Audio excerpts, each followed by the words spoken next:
আসসালামু আলাইকুম। আবারও চলে এসেছি মজাদার একটি রেসিপি নিয়ে। আজকের রেসিপিটি হলো সঠিক মেজারমেন্ট সহ দুধ সেমাই রান্নার রেসিপি। আর এই দুধ সেমাই কিন্তু শুধুমাত্র ঈদের জন্য নয়, যে কোনো দিন, যে কোনো অনুষ্ঠান কিংবা মেহমান আপ্যায়নেও ও বাচ্চাদের বিকালের টিফিনের জন্যও কিন্তু তৈরি করতে পারেন। তাহলে চলুন আমি কিভাবে এই দুধ সেমাইটি রান্না করেছি তার ওই রেসিপিটি একবার দেখে নিই।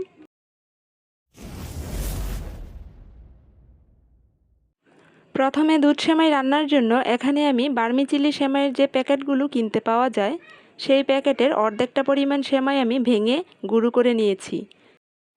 এখন এই সেমাইগুলোকে ভেজে নেওয়ার জন্য একটি প্যানে দিয়ে দিলাম আমি 1 টেবিল চামচ ঘি।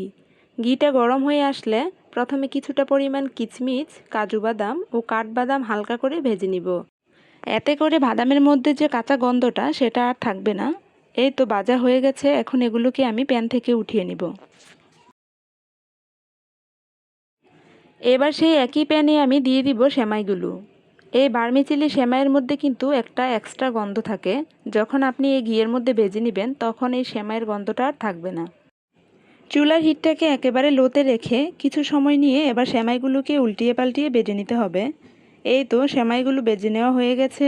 এখন এগুলোর মধ্যে আমি দিয়ে দিব আগে থেকে জাল করে নেওয়া 1 কাপ লিকুইড দুধ। তবে আপনারা চাইলে কাঁচা দুধটাকে ফুটিয়ে নিয়ে তারপর সেমাইটা ঢেলে দিতে পারেন।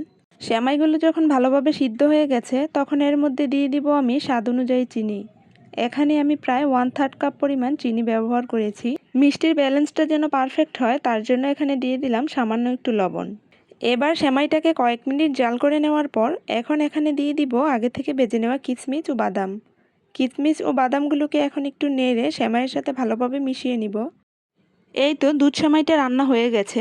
এখন এই সেমাইটাকে যে কোনো বাটিতে ঢেলে নিয়ে ঠান্ডা করে পরিবেশন করে নিব। দেখলেন তো কত সহজেই একেবারে কম সময়ে কম উপকরণে মজাদার এই সেমাইটি রান্না করা হয়ে গেছে। আশা করি আজকের এই সহজ রেসিপিটি আপনাদের কাছে ভালো লেগেছে। আর ভালো লেগে থাকলে প্লিজ সবসময় আমার চ্যানেলের পাশে থাকবেন। আজকে এ পর্যন্তই। আল্লাহ হাফেজ।